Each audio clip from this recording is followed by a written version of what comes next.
आज आर पार में एक आंदोलन के अराजक होने का संपूर्ण विश्लेषण होगा, क्योंकि इस देश में कई आंदोलन महीनों तक चले, लेकिन करीब 8 महीने के किसान आंदोलन में जो कुछ हुआ वैसा मंजर देश ने पहले शायद कभी नहीं देखा।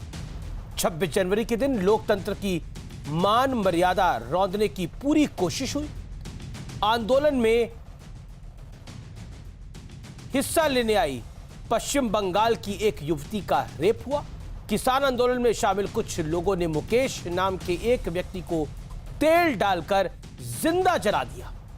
सार्वजनिक संपत्ति को तहस नहस किया गया। अराजकता का नंगा नाच हुआ और आज गाजीपुर बॉर्डर पर किसानों के प्रदर्शन के बीच जमकर बवाल हुआ। गाड़ियों के शीशे तोड़े गए, फोड़े गए। आरोप है कि बीजेपी के कार्यकर्ता पार्टी के एक नेता का गाजीपुर बॉर्डर पर स्वागत कर रहे थे, तभी धरने पर बैठे किसानों ने अचानक हंगामा शुरू कर दिया। बीजेपी कार्यकर्ताओं पर लाठी डंडों का और तलवार से हमला किया गया। दूसरी तरफ धरने पर बैठे किसानों का कहना है कि बीजेपी वालों ने खुद ही हंगामा किया है। लेकिन इस बीच हरियाणा के मुख्यमंत्री मनोहर लाल खट्टर ने बहुत बड़ा कड़ा बयान दिया है। उनका कहना है कि किसान शब्द बहुत पवित्र है, लेकिन इस आंदोलन से यह पवित्र शब्द बदनाम हो रहा है। आंदोलन में बहन बेटियों की इज्जत लूटी जा रही है, अपराध हो रहे हैं, लेकिन हम लगातार संयम बरत रहे हैं, ऐसा मुख्यमंत्री का कहना है। पर संयम की भी कोई अब सीमा होती है और अब जिस दिन टकराव होगा उस दिन यह संयम टूट जाएगा। यह बहुत बड़ा और सीधा संदेश है। तो आज इसी पर होगी देश की सबसे बड़ी बहस। आर पार, क्या वाकई एक आंदोलन अराजक हो गया है? आज देश की सबसे लोकप्रिय डिबेट इसी पर।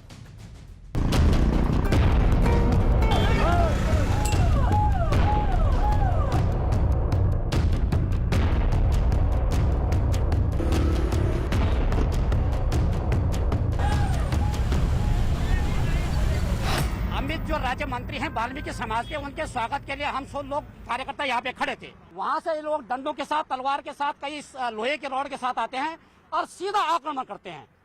हमने अपनी जान बड़ी मुश्किल, हमारे कार्यकर्ता कई नाले में गिरे हैं। 3 दिन से क्या कर रहे हैं यहाँ पे? हर रोज आते हैं, यही पानीपत टोल पर आ रहा है। मतलब एक ही तरह की सिचुएशन पैदा करते हैं। ये भारतीय जनता पार्टी का एक नया षड्यंत्र है, फिर से किसान आंदोलन को बदनाम करने के लिए, तोड़ने के लिए। आंदोलन स्वीकार है, लेकिन आंदोलन के नाम पर यह देश अराजकता बर्दाश्त नहीं करेगा। दिल्ली यूपी गाजीपुर बॉर्डर पर किसानों के प्रदर्शन के बीच जमकर बवाल हुआ, झड़प हुई, गाड़ियों के शीशे तोड़े गए।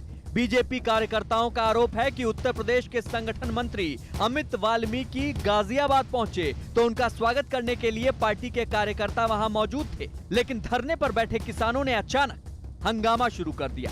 बीजेपी कार्यकर्ताओं पर लाठी डंडों और तलवार से हमला किया गया। दूसरी तरफ धरने पर बैठे किसानों का कहना है कि बीजेपी वालों ने खुद ही हंगामा किया।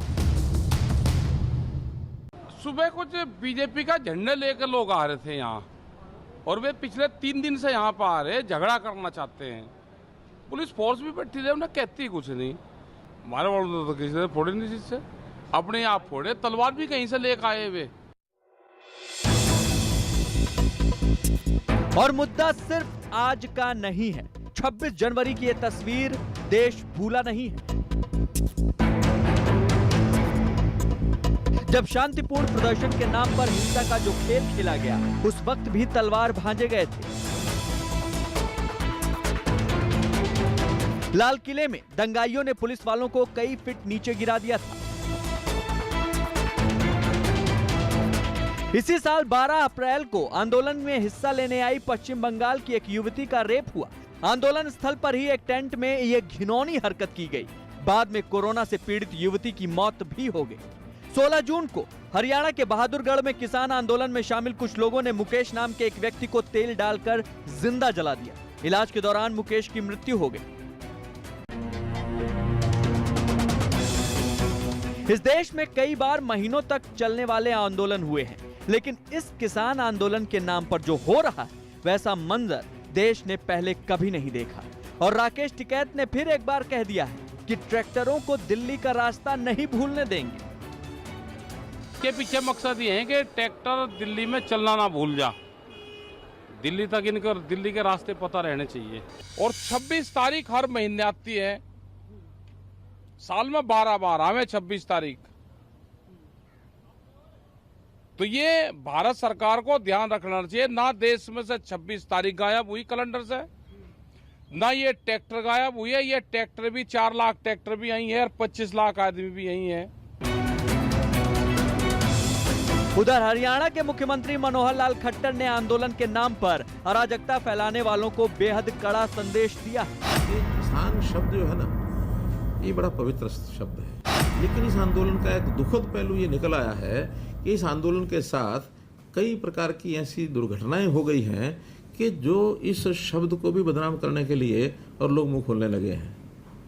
यानी तरह तरह की जो घटनाएं हैं, आप लोग देख रहे हैं कि बहन बेटियों की इज्जत लूटी जा रही है। हम संयम बरते हुए हैं, लेकिन सीमा से आगे बढ़ना ये किसी के हित में नहीं है। सवाल है, क्या शांतिपूर्ण आंदोलन के नाम पर अराजकता का खेल खेला जा रहा है? आज इसी मुद्दे पर होगी देश की सबसे बड़ी बहस। आंदोलन का नाम अराजक काम।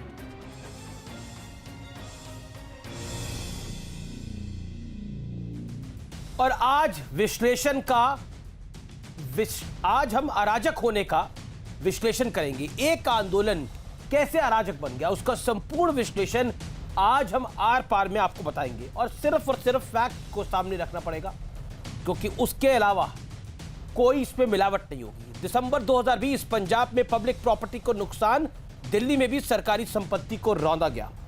26 जनवरी, ये दिन आप कभी नहीं अपने जीवन में भूल सकते। लाल किले के प्राचीर पर जहां तिरंगा फहराया जाता है, वहां पर शर्मनाक हिंसा हुई। दिल्ली की सड़कों पर ट्रैक्टरों का कोहराम था, बैरिकेड तोड़े गए। किस तरह से पुलिस वालों को नीचे लाल किले की दीवार से गिराया गया, तलवारें भांजी गई, लाठियां भांजी गई, सब कुछ हुआ। यह खुला खेल होता रहा, देश स्तब्ध होके देखता रहा। दिल्ली पुलिस ने संयम बरता, कई जवान अब भी घायल है, अपने घरों में बंद हैं। सोचिए उनके बारे में, 1 मिनट जरूर सोचिएगा। बढ़ता हूं आगे। जनवरी फरवरी, आरएलडी आप नेता टिकैत की मंच पर पहुंचे, समाजवादी पार्टी ने खुल के समर्थन कर दिया। ये आंदोलन पॉलिटिकल नहीं है, लेकिन सियासी लोगों का आना जाना और खुल के समर्थन देना जारी था। 13 मार्च, ये महत्वपूर्ण तारीख है, नोट करिए। बंगाल चुनाव में ममता के लिए वोट मांगे गए। बीजेपी को हराने के लिए एक रैली भी राकेश टिकैत ने करी, टीएमसी के सांसद लेने के लिए पहुंची थी। यह आंदोलन पॉलिटिकल नहीं है। बढ़ता हूं मैं आगे। 4 अप्रैल की घटना की बात करता हूं। गुजरात में टिकैत साहब का 2 दिवसीय दौरा था। ट्रैक्टर रैली करने और बैरिकेड तोड़ने की इन्होंने धमकी दी थी। 12 अप्रैल, मैं आगे बढ़ता हूं। युवती के साथ रेप का आरोप, आंदोलन स्थल के टेंट में रेप का आरोप लगा। यह बड़ी खबर है। उसके बाद 16 जून, मुकेश नाम के व्यक्ति को जिंदा केरोसिन डाल के जला दिया जाता है। किसान आंदोलन में शामिल लोगों पर आरोप लगता है, गांव वाले आरोप लगाते हैं। और आज का दिन 30 जून, बीजेपी कार्यकर्ता पर हमले का आरोप है। लाठी डंडों तलवार से के साथ हमले करने का आरोप है। ये है तो ये एक आंदोलन के अराजक होने की कहानी है।